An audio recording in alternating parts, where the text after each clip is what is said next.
This is my carnivorous plant Nepenthes Briggsiana, and it's doing something pretty special that I wanted to share with you guys. This plant is now a couple of years old and has finally got to a mature enough point in its life to be able to produce some offspring, and it did so in a basal shoot.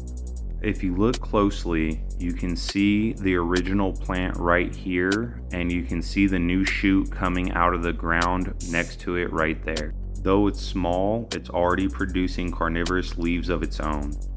I grabbed some scissors and sterilized them to go ahead and cut it out. But first, we're gonna have to dig as deep as we can where the basal shoot is popping out of to be able to go ahead and get as much of the basal as possible, with making sure that we also don't damage the original plant.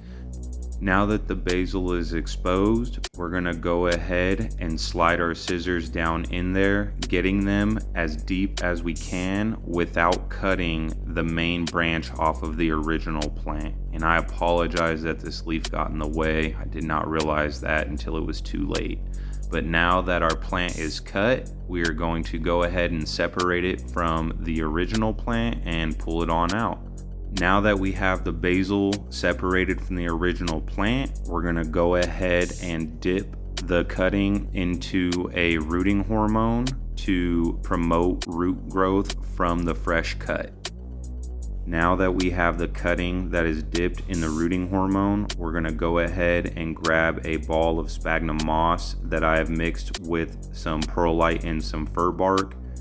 We're going to wrap the cutting very tight inside of this ball of sphagnum perlite mix and shove it down into the pot. We want it to be fairly snug. Once this plant is fully inside of the pot, I will move it into a humidity dome, and in 2.5 to 3 months time, we should see some new growth and have a completely new plant.